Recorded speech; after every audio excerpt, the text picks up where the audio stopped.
Now, Ñāṇa. We have not finished the Jhāna Ñāṇa yet. So, Ñāṇa and Jhāna are very close to each other in sound, and so people may confuse. That is, if you do not say the word clearly. So, you say the Jhāna and people may hear Ñāṇa. Now, Ñāṇa is spelled with N with a wavy line above, and then A, and then N with the dot beneath it, and A. Now, as I explained a few days ago, the dot beneath the letters mean that they are to be pronounced with the front of the tongue touching against the heart palate. They are called cerebrals. So Ñāṇa, the word Ñāṇa means knowing or knowledge. So there are in the manual mentioned 3 words: Paññā, Ñāṇa, and Amoha. So they are synonyms. So in the Abhidhamma, the 3 terms are used synonymously. So sometimes Paññā will be used, sometimes Ñāṇa, and sometimes Amoha. But they mean the same thing. So Paññā also means knowing, Ñāṇa means knowing, Amoha means not ignorance, not delusion. So Amoha also means wisdom or understanding.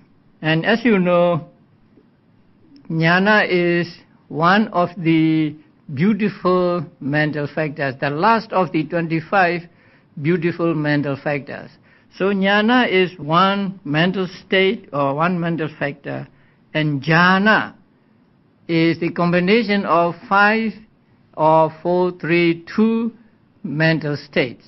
So they are different.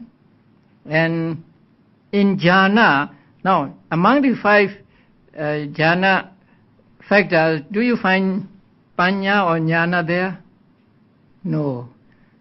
So that means not that it is without Ñāṇa. The Jhāna is always accompanied by this Ñāṇa. But in the Jhanas, the concentration plays a more important role than Ñāṇa. That is why you practice Jhāna, but you cannot know the true nature of things. So Jhāna is the strong concentration of the object, and then this Jhāna can lead you to attaining psychic powers or abhiññas, and just that. So that is why, in order to penetrate into the nature of things, you have to practice Paññā or Vipassana. In Vipassana, Paññā is predominant. Without Paññā, there can be no Vipassana, because with the help of Vipassana, you see the true nature of things. You see the conditioned phenomena as impermanent, suffering, and non-soul. The Jhāna and Ñāṇa are 2 separate mental states or mental factors.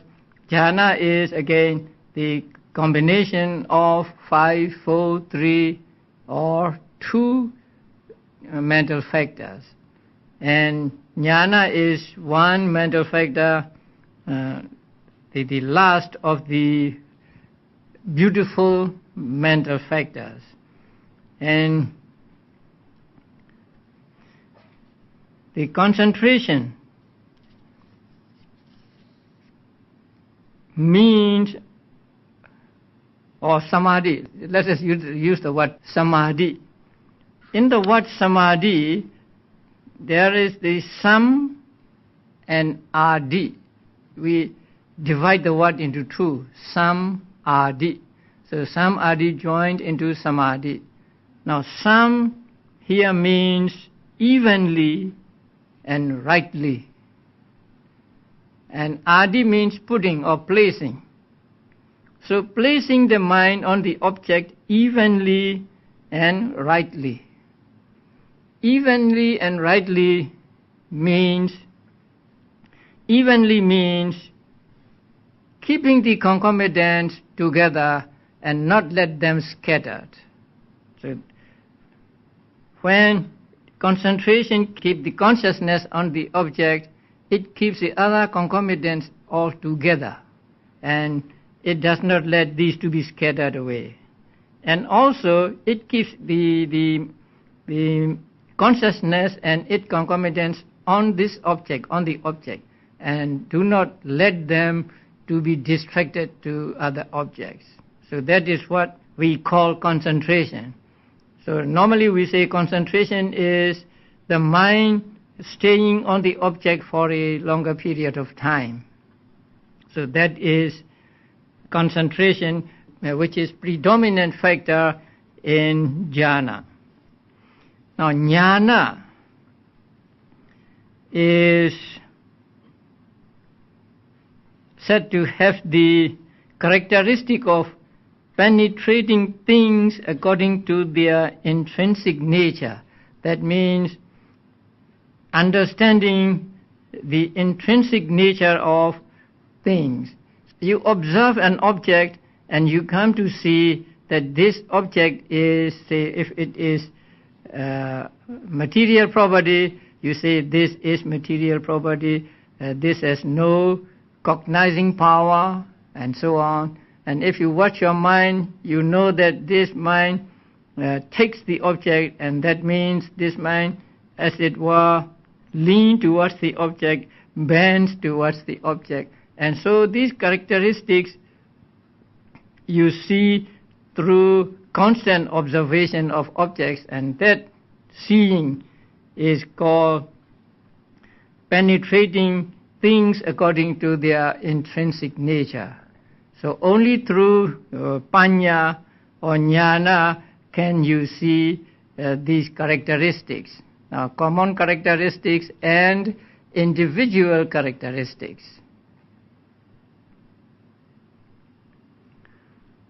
And its function is to illuminate the objective field. It is like light. When there is panya, then you see the objects as they are clearly. It is like a floodlight. So when there is light, you can see things in the room, and in the same way, when there is panya, you can see the object clearly. So it is compared to a lamp or a light. And it is manifested as non-bewilderment. Non-bewilderment means absence of bewilderment. You are not lost when panya is with you.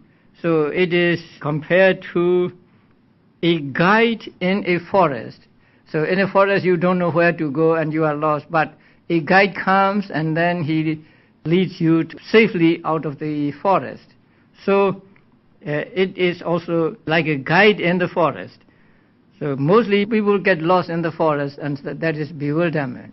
But when there is panya, then it will take you out of this bewilderment to safety. And so it is said to be like a guide in a forest. And its proximate cause is wise attention or yoniso manasikara.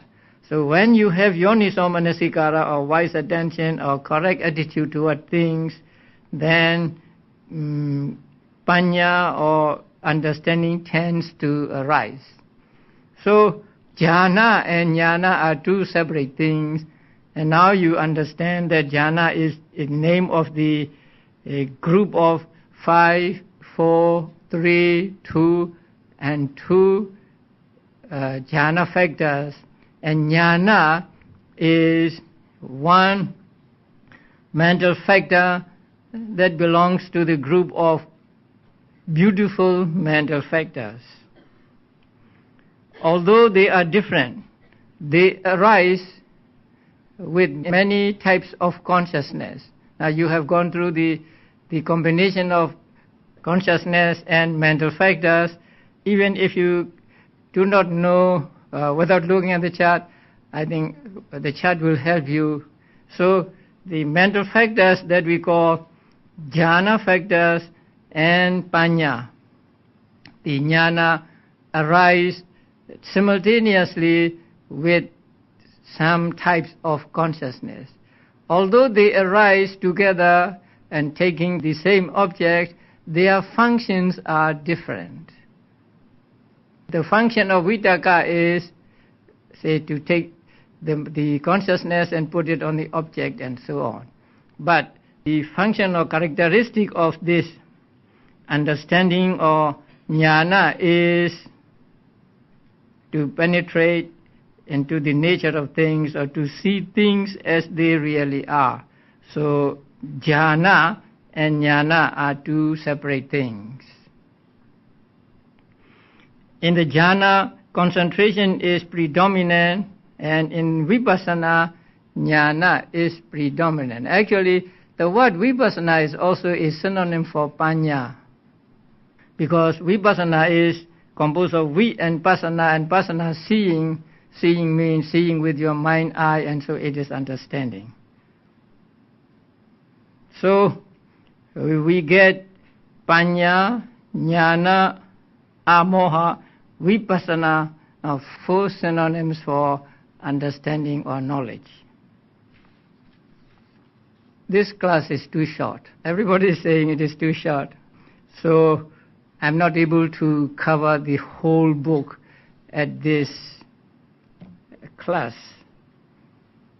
But I want you to know what you can expect from this book. So we have now covered 3 chapters. 3 chapters quickly. So I think you read the book again and check with the handouts and so on. Now the 4th chapter, I told you about the thought processes. So 4th chapter deals with thought processes, like seeing thought process, mind thought process, jhana thought process, magga thought process, and also about the registering consciousness, tadaramana. And also it gives us which jhavanas arise once only, which arise, say, 4 times, 5 times, 6 times, 7 times, and many times. And also it teaches us what type of individuals have what type of consciousness. So in the 4th chapter, we will learn that. In the 5th chapter, the first thing taught is the Buddhist cosmos, the world according to Buddhism. So the world with its 4 great continents, and then in the middle there is a Mount Meru, and then 4 great oceans and so on, and also the 31 planes of existence. So we find 31 planes of existence in the 5th chapter. And then this chapter teaches us about what type of the relinking consciousness is for what type of being. Or in other words, what type of being takes conception with what type of consciousness. And then one section is on karma. So we learn about karma. There are different kinds of karma. Karma that gives us results in this life, karma that gives results in next life, next future life, and then karma that gives results in the existences beginning with the 3rd until one becomes arahant and dies, and then the karma which become defunct. So different kinds of karma are mentioned there. I told you about the 3 root superior, 3 root inferior, and so on. So those will be mentioned in the 5th chapter. And the last section of 5th chapter is very interesting. It is about death and rebirth. So how death occurs and how rebirth takes place. The death, rebirth thought process We will learn that in the last section of the 5th chapter. And then the 6th chapter deals with matter, enumeration of 28 matters, and then their different divisions, their causes, and their groupings, and how they arise and disappear in one life. And at the end of the 6th chapter is a section on Nibbana. And the 7th chapter deals with different categories.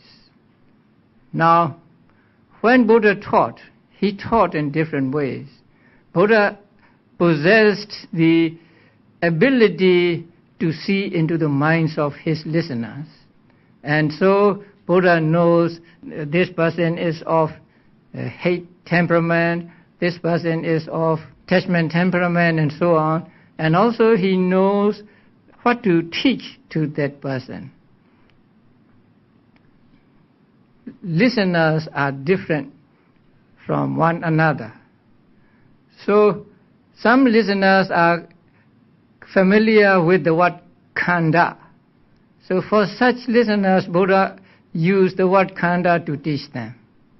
But there may be other listeners who are familiar with the word dhatu. So for them, Buddha used the word dhatu, but meaning the same. So the same dhammas, the same consciousness and mental factors are given different names. And that is to enable his listeners, different listeners, to understand and to get enlightenment. Now in the 7th chapter, such categories are taught, like I will use a Pali, asavas, yogas, ogas, and so on. And in the 7th chapter you find the 5 aggregates, and then 5 aggregates of clinging, and 22 faculties, and 7 factors of enlightenment, and 4 noble truths. So these are taught in 7th chapter. And then the 8th chapter. The 8th chapter is, I think, the most difficult of the 9 chapters. First, the dependent origination is taught. But they are not so complicated, seem to be simple. But actually, as you know, dependent origination is a profound teaching, and you need a real knowledge of Abhidhamma to understand it fully. And then the next section is on Patthana, the 24 modes of relations. And Patthana is the most profound of the 7th book, and just a little bit of the Patthana relations are given in the 8th chapter. Now please note that if you study dependent origination, your understanding of dependent origination will be full or complete only when you study along with Patthana. The other day I told you about that. Like Vijnana Paccaya Nama Rupa. Because there is consciousness as condition, there are Nama and Rupa. So most people think that this relationship is as cause and effect. But actually it is not the relation of cause and effect, but just arising together and one supporting the other or supporting each other. So such relationships you understand only when you study it with reference to Patthana. But in this book, the dependent origination and Patthana are taught separately. But in Visuddhimagga,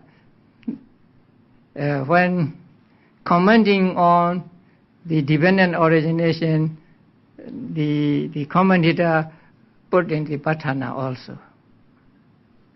And the last chapter or 9th chapter is on meditation. So samatha meditation and vipassana meditation you find there. But it's very, very brief. It is like an abbreviation of the Visuddhimagga. So with the help of Visuddhimagga, you can study in more detail the samatha meditation and vipassana meditation. But in this manual, both samatha and vipassana meditation will be taught in brief. So this is what we can find in this manual. And after we have studied this manual, then we can go to any Abhidhamma book and read it and understand it and enjoy understanding it. So that is why I told you we are not yet inside Abhidhamma yet, but we are going towards Abhidhamma. And so with this key, with the key of this manual, we will be able to open the door of Abhidhamma and take the treasures of Abhidhamma, whatever treasure we like from that storehouse of Abhidhamma. So I hope you will continue studying Abhidhamma. You may read the book and study as much as you can, and then when I come back, so you can study with me also. So now I'm requested to come back in June. So I have not given my promise yet, but I will try to come in June again to continue this class. So I hope to see you all at the next class also. Okay, we shall have 15 minutes for question and answer. Since this is the concluding evening for the course, I would encourage all of you, apart from asking questions related to the subject on Abhidhamma, you may also like to express your opinion, how you feel about the course, how you feel about the way Sayadaw teaches the course. I think it would be very useful feedback for Sayadaw if you could give us your very frank opinion. All right? Anybody has any question?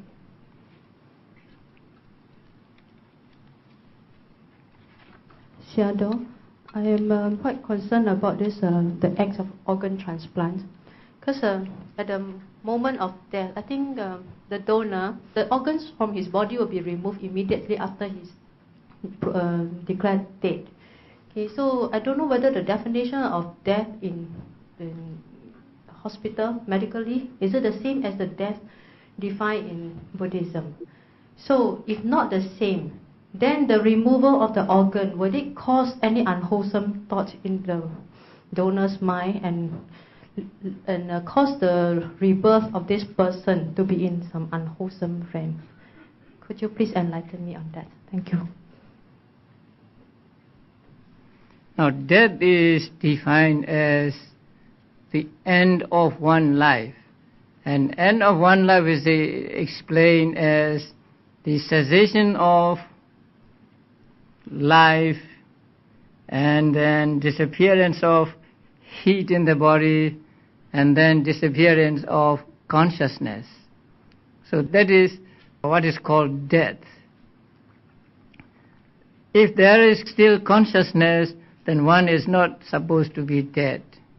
And when there is what is called life faculty still in the body, then one is not dead yet. So when these three depart from the body, then the body is considered dead. And donating organs is, I think, a good practice, because it is a kind of dana, and bodhisattvas especially practice such things. But bodhisattvas are described as giving away their parts of the body while they are alive.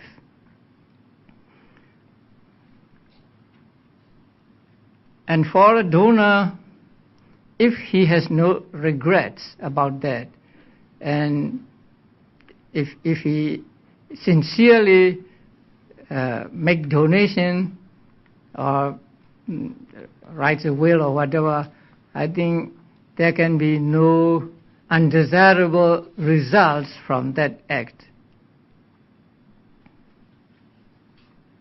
And for those who take the organ out, I'm not sure, because death according to medical science may be different from death according to Abhidhamma. If all of the three are absent when the organ is taken out, then there can be no unwholesome act on the part of one who operates the man. But if he is still alive, according to Abhidhamma, there may involve taking of life. Because panadipada, the taking of life means making life shorter than it would have if it is not disturbed.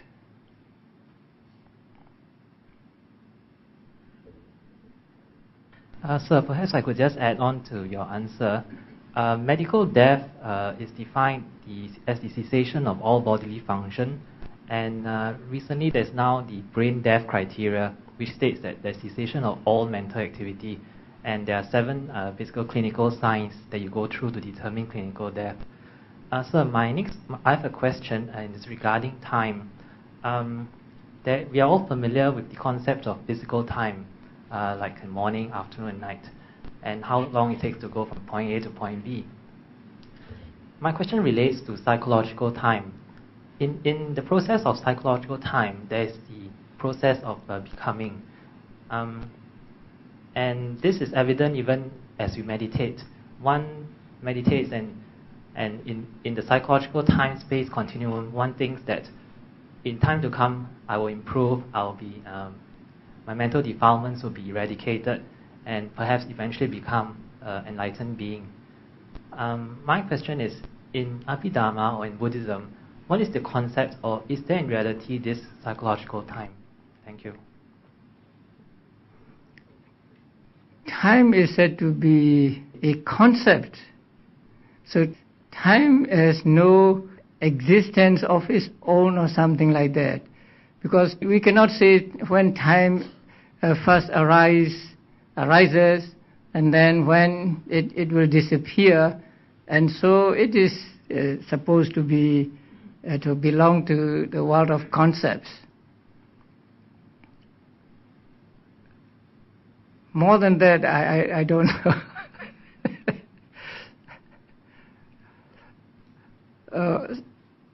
I don't understand the psychological time, what that means. I think by psychological time, it's different from physical time. Physical time is how we mark the day, the sun rises, the sun sets. But in psychological time, it does not follow, because time is relative. So in a psychological terms, the time is it exists in the psychology, and we extrapolate forward and backward, but it exists in psychological terms. It is not in physical terms. So what I mean is this concept of time in psychology, is it erroneous? Is it actually there? I think what we call time exists in our mind or in our imaginations, and we designate a part of time to be morning, another part to be afternoon, evening, and so on. But actually, time is just time, and there is no morning or evening or whatever. Anybody would like to make some comments about the cause?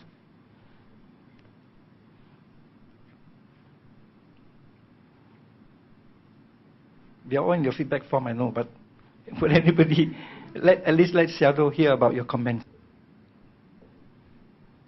Sayadaw, early on in the part of the course, you mentioned about the bhavanga existing in Buddha, only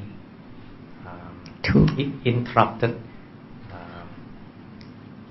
only perhaps in a few occasions. So the bhavanga continues relatively uninterrupted. Whereas in normal human beings, we have a lot of bhavanga moments. My question is, since Buddha has to give a lot of discourses, does it mean that he has no mind activity occurring even when he sees and when he talks and when he answers questions? Oh, mind works very fast. So even when talking, our minds may be working elsewhere or thinking of some other thing. I go on talking, but I may be thinking of some other thing as well. So there is always mental activity going on as long as life lasts. And when we are asleep, still there is mental activity, although this is not evident. So bhavanga is also a mental activity. Also we call it inactive thought moments. So inactive means not responding to the objects presented to us or we experience. So there is always mental activity so long as we are alive. And for Buddhas have very quick intellect, and so Buddhas do not need many bhavanga moments between thought processes. And especially when Buddha showed the twin miracle, that is the miracle of water and fire coming out of the body, Buddha had to enter into jhanas very quickly.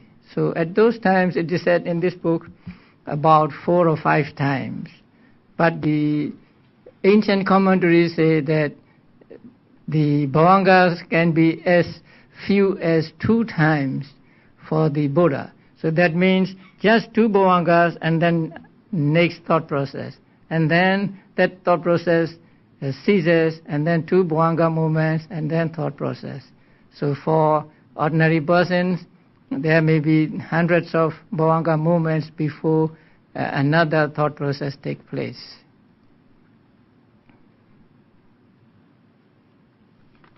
There's a written question here. Sampajanya is translated as clear comprehension.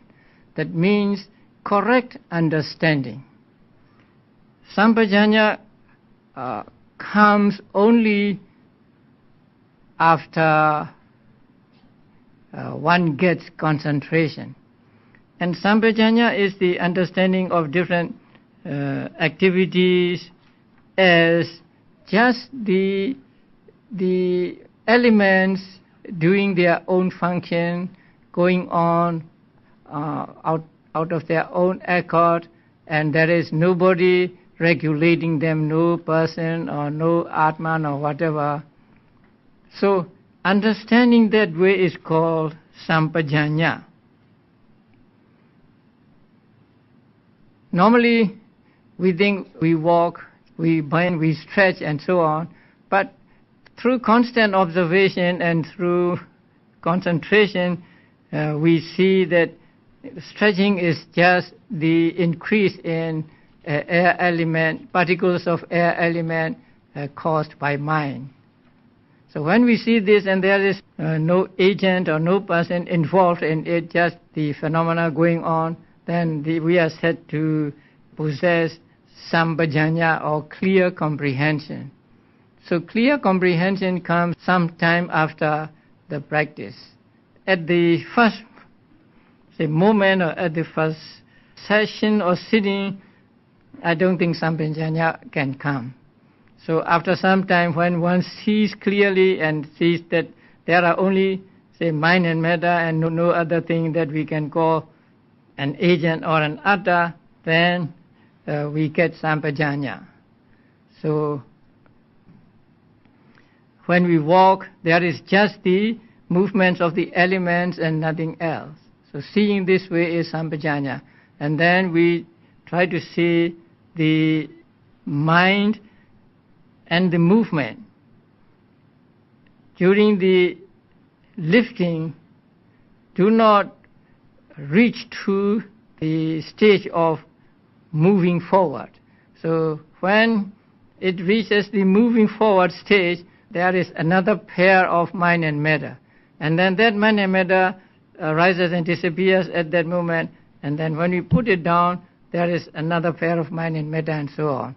So seeing this way is called sampajanya. So sampajanya comes only after one gets good concentration. And the other question is about ye dhamma hetu pabhava. So this verse was uttered by Venerable Asaji to Upatesa, who was to become the Venerable Sariputta. And the commentaries say that it teaches the Paticca Samuppada in brief. Ye dhamma hetu pabhava. Those that arise from a cause. Tesam hetung tathagato aha. Their cause the Buddha proclaims. Tesanja yo nirodho. Their cessation also the Buddha proclaimed, and this is what the great recluse taught. So in this verse, there is a mention of hetu, cause, and those that come from cause, and then also the cessation. So it teaches the Paticca Samuppada in brief. The Paticca Samuppada in brief is, when there is A, there is B. When there is no A, there is no B. This is the Paticca Samuppada formula in brief. So this verse also taught that Buddha taught those that arise through causes, and also their causes Buddha taught. So this verse is said to represent the dependent origination. And this verse is very popular in the olden days, but nowadays people don't use this much.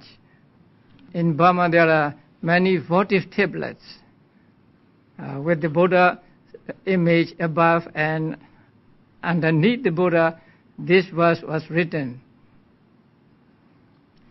And the King Anuruddha, who was a king of Burma in the 11th century, so he had these votive tablets, many of these made, and what he did was he had this verse written on the votive tablet, and the last line he had changed to, "Thus speak King Anuruddha."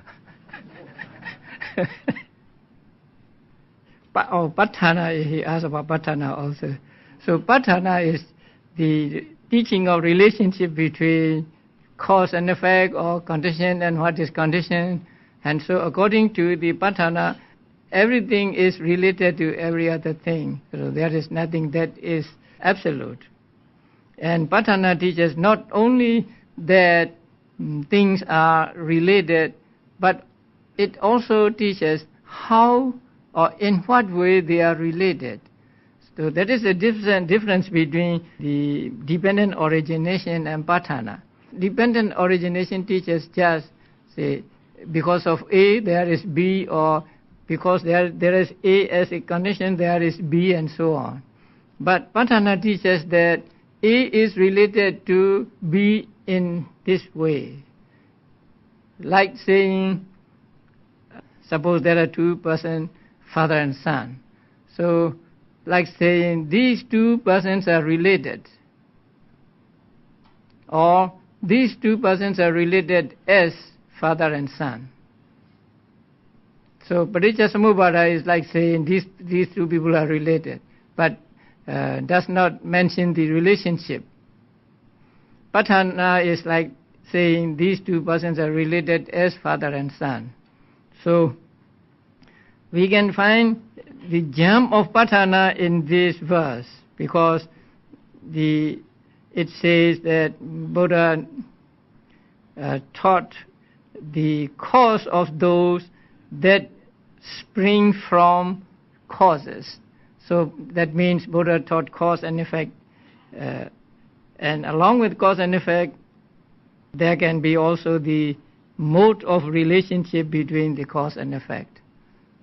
But it is more closer to Paticcasamuppada than Patthana here, because there is no mode of relationship mentioned in this verse. Okay. Okay, next question, please.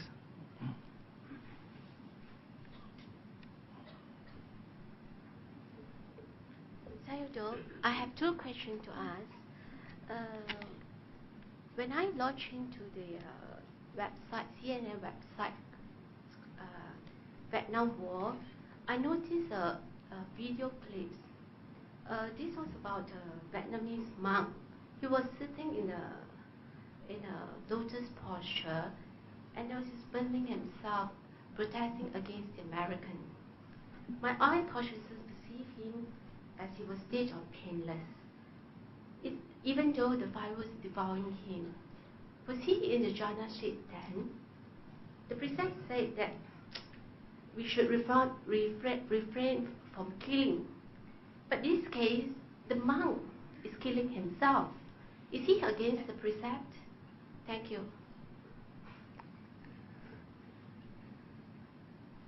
I don't quite understand. What is that? You understand? What?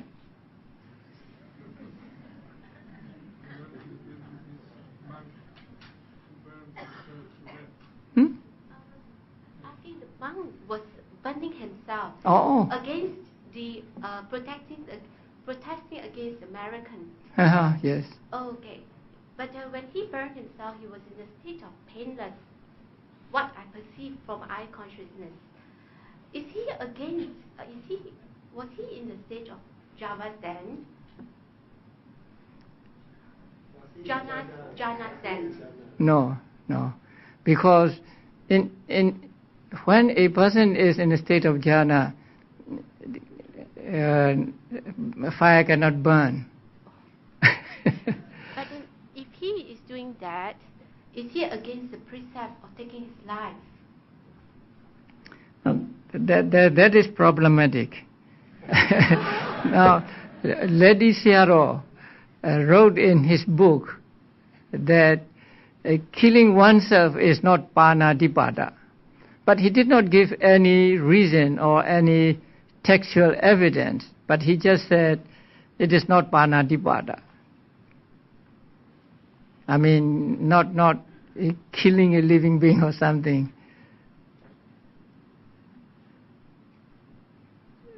But if we go by the conditions that would fulfill the full course of action of killing, I think it is also, it may also be panadipada, but I'm not sure, because the killing becomes a full course of action when the 5 conditions are fulfilled, right? It must be a living being, and the person knows that it is a living being, and then there's an intention to kill, and then the effort, making the effort to kill, and the person being killed. So if these 5 are fulfilled, met with, then there is the full course of action of killing. So in killing oneself, all these 5 are found there. But since Lady Sierra said killing oneself is not does not constitute Padanipada, I'm unable to give you a definite answer.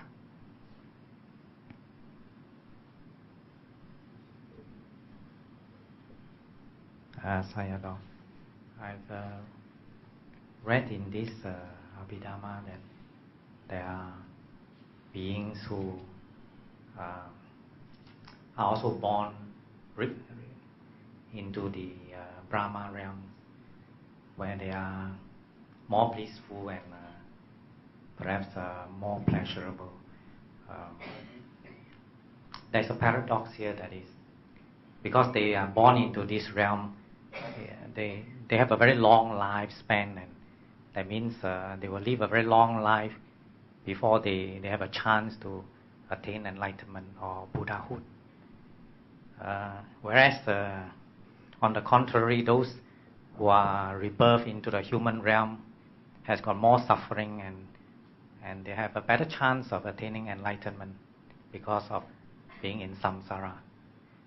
So the question here is it more fortunate than to be reborn into the human world, so that there will be suffering and in the samsara, which will hasten their development towards Buddhahood and enlightenment, rather than to be reborn into some Brahma realm of existence where they will take a long time, so-called in our Malay term, hantakaki there.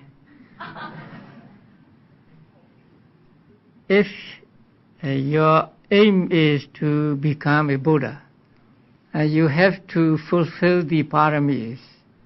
And it is said that bodhisattvas, when they are reborn in a Brahma world or in the existence where they would live a long, long time, then they not kill themselves, but something like they made resolution in their minds that they die early, because only in the human world can they fulfill the paramitas effectively. But one thing what you said was you have to wait for a long time to become enlightenment, but that is not true, because a person is reborn as a Brahma, and he doesn't have to wait until the end of his life to become enlightened or to reach the next stage of enlightenment. Although the world of devas is filled with the sensual pleasures, even in the world of devas there are devas also who practice meditation, who give Dhamma talks and who listen to the Dhamma talks. So whether you are reborn as a deva or as a Brahma, if you practice, then you can reach enlightenment. But if you make a vow to become a Buddha, then it is better for you to be reborn in human world than in the Brahma worlds. Because in the Brahma worlds you get not much chance to fulfill the paramis. Okay. One last question. Actually, I got no question, but I want to say some personal comments. I think these 11 nights have been time well spent. That's how I feel. Very fruitful, very enriching. In appreciation for the effort, the kindness, and the compassion of the Sayadaw who has taken time to teach us the Abhidhamma, can I propose that we collectively say sadhu 3 times? Sadhu. Thank you. We have come to the end of part 1 Abhidhamma course. As Sayadaw has said, we are still at the door of the study of Abhidhamma, because we have yet to collect all the keys to open the door to Abhidhamma. Nevertheless, it has been a very auspicious period of 11 continuous evenings, with this hall filled with Dhamma joy and positive energy in the quest for wisdom. It must be the collective good karma of all of you who are here throughout the 11 evenings that make this possible. I was told that many teachers of Abhidhamma will be happy if 50% of the original size of a class of 50 were to stay through the 5 lessons. Here, each evening, we have recorded at least 80% attendance out of a total of more than 200 participants. This is really remarkable, and we can only attribute this success to the blessings of the Triple Gem and the compassion of Sayādaw U Sīlānanda. May we put our palms together and convey our salutation in the traditional way to the compassion of Sayadaw for his noble teaching. Sadhu, sadhu, sadhu. This noble project would not have been possible without the kindness and support of several organizations and individuals. I wish to take this opportunity this evening to acknowledge the contribution of some of these organizations and individuals. First, the joint organizers, Singapore Buddhist Federation, Palilai Temple, Ananda Mittirama Buddhist Youth Circle, Long Sang Su Temple, and the Buddhist Fellowship. Venerable Kuan Ping for helping to secure permission for the use of this excellent performing arts center, and for obtaining the visa for Sayadaw's visit and to be able to speak in an open forum like this. For those of you who may not be familiar, getting a foreign person to speak, you have to apply for a lot of permits and permissions. Brother G.T. Gan for mooting the idea of this Abhidhamma course and his relentless effort in the coordination of the working committee and for serving as the communication hub between us and Sayadaw. Brother Wee Liang Tek for providing daily transportation for the 2 Sayadaws to and fro BDMS and the school here. Sister June, which is Mrs. Wee Liang Tek, for her unyielding effort in soliciting sponsors for this cause. Nanyang Optical Private Limited for sponsorship of the light refreshment we had enjoyed for the past 11 evenings. Palilai Temple for sponsorship of the printing cost of 1,000 copies of the book, A Comprehensive Manual of Abhidhamma, for which all of you have been given one. Ananda Mittirama Buddhist Youth Circle for sponsorship of printing all lecture notes for the entire course. Manjusri Secondary School for the use of this excellent performing arts center and the school cafeteria and the services provided by the schoolkeeper, Auntie Betty. Sister Serene for standing in as MC when I was not available. The staff of Singapore Buddhist Federation for their administrative support, the working committee and all volunteers and helpers led by Brother T and Brother Patrick, all sisters and brothers, sponsors and donors for their generous financial support for this cause and also for making Sayadaw's holy pilgrimage to India possible. Last but not least, our brave young man Raymond Chia for taking up Sayadaw's challenge to computerize the consciousness and mental factor combination chart. Let's give all of them a big round of applause.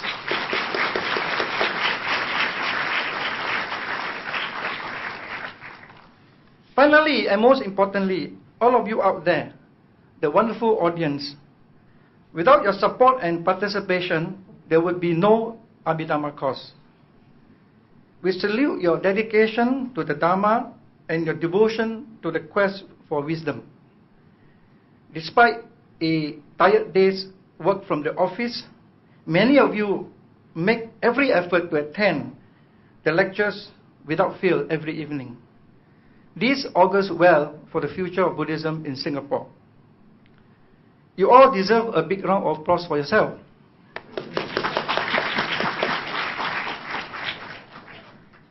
It is now my pleasure to call upon Venerable Quang to make the closing address on behalf of the joint organizers.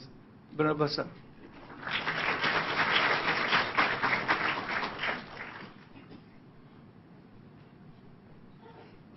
Good evening to all of you, our most respected Sayādaw, ministers, brothers and sisters in the Dharma.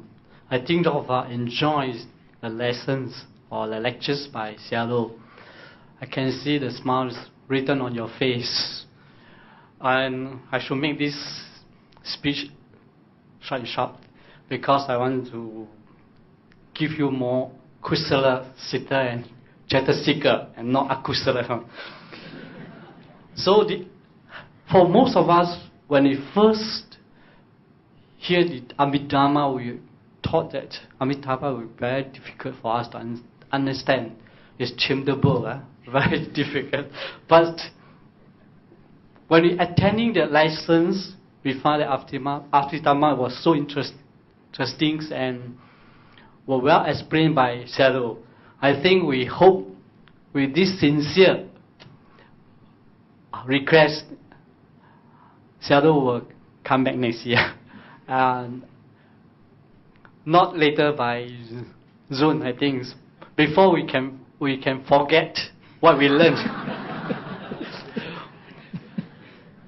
So with your support, my sincere thanks to you, and with as what Brother Lo was saying, that without you there is no Abhidharma class here.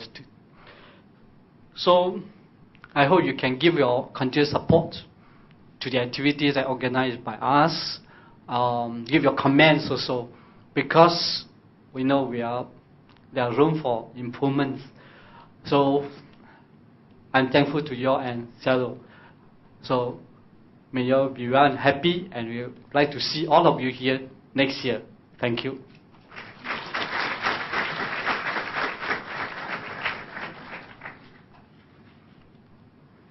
We are indeed very grateful to the compassion of Sayādaw for taking time off his very busy teaching schedule to come all the way to Singapore to deliver his noble teaching to all of us. In appreciation of Sayādaw's compassion, Venerable Quang will now present air tickets to India to Sayādaw as a small dana from all of us.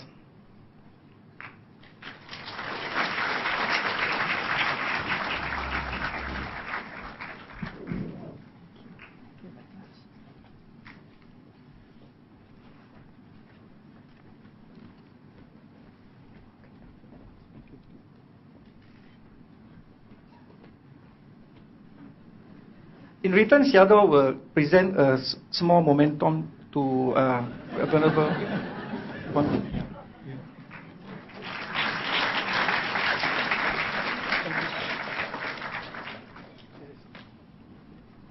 In fact, this to go to you and all the volunteers, not for you alone. Thank you.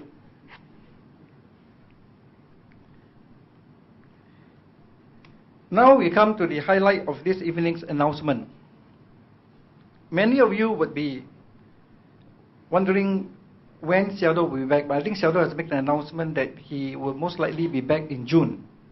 Tentative arrangement to continue part 2 of the Abhidharma course. Few more keys to acquire.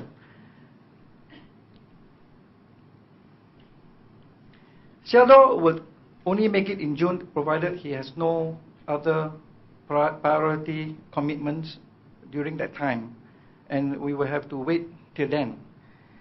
However, if we want to be sure that Sayādaw will come back in June, we will have to practice what he has taught us so far and meditate very hard to send positive energy to bring him back here. If you wish to continue part 2 of the Abhidharma course in June, you are given the first priority to pre-register now in a form that we have given you. As for the availability of the CD, audio CD or CD-ROM, we have not decided which way to go, either audio CD or CD-ROM. But it is in our plan to go ahead to produce them. However, we cannot let you know what the cost would be until we have enough statistics to know how many are interested and how much we will produce. So please help us in the survey form at the back, indicate your interest so that we can work out the cost and get back to you as soon as we can. Again, on behalf of the organizing committee, I thank all of you for being such a wonderful audience, and we are inspired by your devotion to the learning of the Dhamma and your quest for wisdom. May Sayadaw's noble teaching of the Abhidhamma bring much development to your wisdom. May we now rise and put our palms together while I invite Sayadaw to lead us for the transference of merits. May all beings share these merits that we have acquired through these Dhamma activities. May all beings share these merits that we have acquired through these Dhamma activities. May they all share in the merits gained, enjoy good health, prosperity and happiness. May they all share in the merits gained, enjoy good health, prosperity and happiness. May they cultivate loving kindness and wisdom. May they cultivate loving kindness and wisdom. May they attain the bliss of Nibbana. May they attain the bliss of Nibbana. Sadhu, sadhu, sadhu. Please be seated.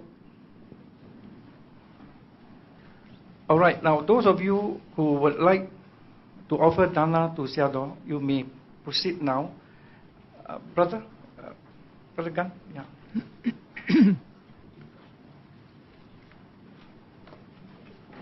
Please go ahead.